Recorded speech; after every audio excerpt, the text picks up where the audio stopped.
Isang tanong na lang siguro. Oo, ano pa? Sige, sige, sige. Totoo po ba na kayo ay magiging chairman ng Senate Blue Ribbon Committee? Parang yellow ribbon ang binibigay sa... Red ribbon. Kakanta tayo na tayo, yellow ribbon, round in old oak tree. Yun lang. Kasi, Kailangan ba may ribbon? Ha? hindi, kasi yun ata ang... Yun ang lumabas eh. Sa mga balita. Well, ang nag-announce ata niya si Jinggoy. Senate President Pro Tempore Jinggoy Estrada, Sen, para ikinukonsidera na kayo ay manguna doon sa Senate Blue Ribbon Committee. Oho. O kung ibibigay sa akin yun, tatanggapin natin. Okay Pero naman. ang gusto ko rin, ay hindi makakasagabal doon sa gusto ko talagang ibaba ang kuryente. Yun naman ang palagi ko sinasabi. Bagay, At sinabi ko rin naman sa kanila, pagtulungan natin. Opo.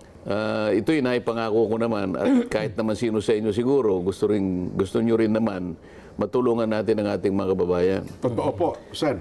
Kesa naman sa magsuntukan pa tayo, mas maganda na yung mag-usap-usap na lang tayo. Bagay, Sen, 24 na naman kayo, maraming committee. Hindi ba pwedeng Blue Ribbon Committee na, Committee on Energy pa?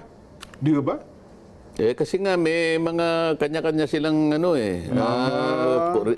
kinukonsider pa eh. O, sabi naman nila, kung hindi mo man makuha ito, pwede naman din kasi pwede ka mag-create ng subcommittee. Kung talagang gusto mong pag nag-create ka ng subcommittee, ikaw talaga ang didinig sa sarili mong panukalang batas. Walang kukontra sa'yo. Kasi subcommittee niyo po, ganun pala yun. O basta walang kukontra sa akin, sige, walang problema. Kahit hindi ko makuha niya, pero wag niyong kukontrahin. Kasi pag kinontra niyo ako, sasabi ko lang. Hindi kasi, Di ba? kasi ang nagsisentimiento na raw ata yung grupo naman nila MIGS. Sabi niya, 24 na nga lang kami. Paraan niya kami. Mukhang hindi pa mabibigyan ng committee.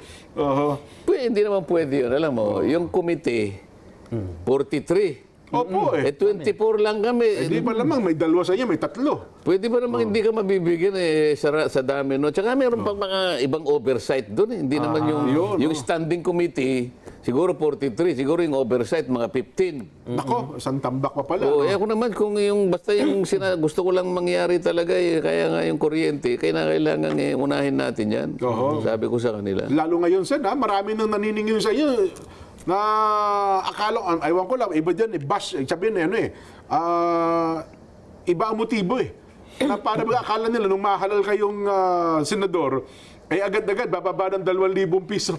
Libre agad yung 2,000 piso. Hindi po ganun ang proseso. Ikaw naman, nagpapapaniwala ka naman to. Ay, yun na nga po. Paliwanag mo sa kanila na idadaan po natin sa batas yan. Kaya nga po nakikiusap sa mga kasama niya ngayon pa lang, huwag na po kayong kukontra. Samahan po ninyo ako, di ba? Pagtulungan natin sapagkat ang mabibiyayaan po natin dito, mga kababayan natin. Yan, opo. Hindi naman po pwede sinabi ko yun pagkat ngayon mangyayari na. Hindi po ganun. Akala nyo, Isa nanalo batas kayo. po natin. Akala nyo, nanalo kayo. Hindi agad magbabayad 2,000 piso na kuryente. hindi po ganun. May proseso po dapat sundin. Nakita naman po ninyo, dami pong, yung angis na rin ang hamon sinabi 20 pesos, wala naman nangyari, di ba? Hanggang ngayon, matatapos na.